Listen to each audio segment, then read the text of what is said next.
Assalamualaikum warahmatullahi wabarakatuh.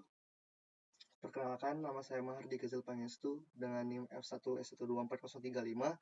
Saya di sini akan menjelaskan materi tentang sistem pengambilan keputusan dengan mata kuliah Konsep Sistem Informasi dengan dosen pengampu Ibu Miranti Distria, SSI MKOM.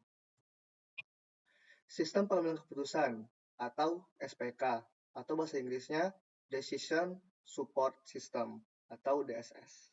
Suatu sistem informasi untuk membantu manajer level menengah untuk proses pengambilan keputusan setengah struktur atau semi-struktured. Supaya lebih efektif dalam melakukan model analisis yang tersedia, diperlukan SPK berbasis web.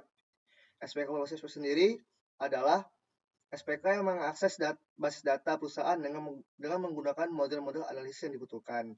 Terus yang kedua ada SPKG. SPKG sendiri adalah sistem penunjangan keputusan grup yang digunakan oleh beberapa pengambil keputusan bersama-sama secara grup.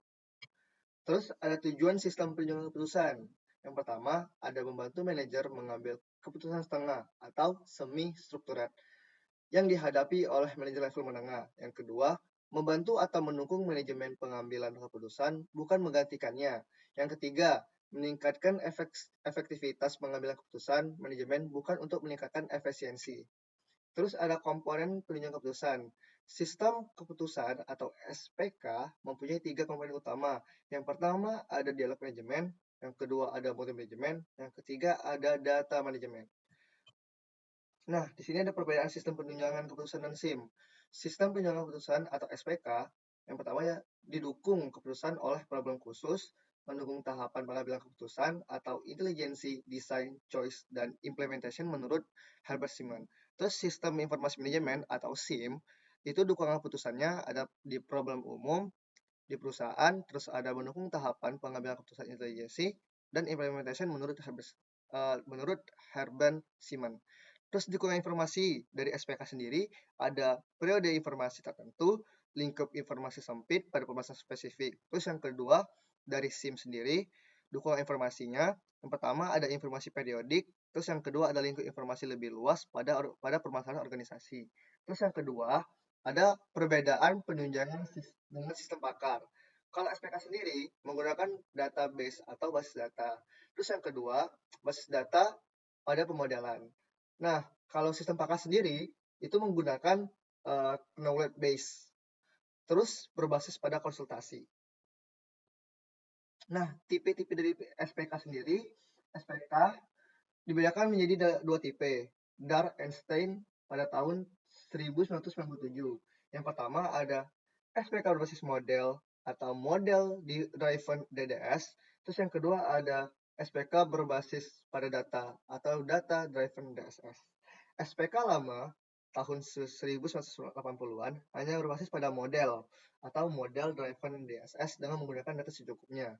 SPK sekarang lebih berbasis pada model juga menggunakan basis data yang besar.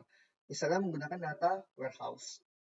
Terus Stephen L. Ether pada tahun 1976 memberikan konsep tentang SPK berbasis model sebagai berikut.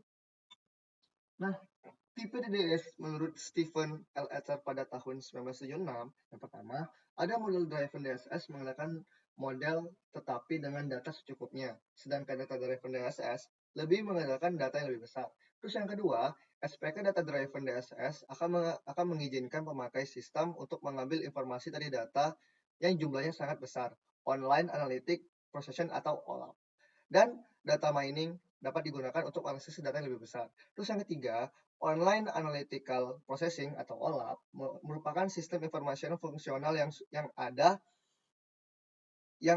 mempunyai basis data yang lengkap ditambah dengan kemampuan mengambil data dan menganalisisnya secara online. Terus yang keempat, OLAP biasanya menggunakan DBMS atau Database Management System dan bahasa query sehingga memudahkan manajer semua tingkat untuk menggunakannya. Yang kelima, data mining adalah teknik yang digunakan untuk menemukan pola-pola dan hubungan antara item-item data di data warehouse. Terus yang keenam, data warehouse adalah salinan dari data dalam data bentuk basis data yang terintegrasi. Sedang data mart adalah salinan dari sebagian porsi basis data yang terintegrasi. Nah, sistem informasi eksekutif atau SIA atau Executive Information System adalah sistem informasi yang digunakan oleh tingkat atas nih untuk membantu pemecahan masalah terstruktur. Yang kedua, SCIA berbeda dengan sistem penyampaian keputusan SPK dalam beberapa hal sebagai berikut. Kalau sistem informasi eksklusif berada di level atas atau level strategik, digunakan oleh manajer atas, terus untuk keputusan tidak terstruktur.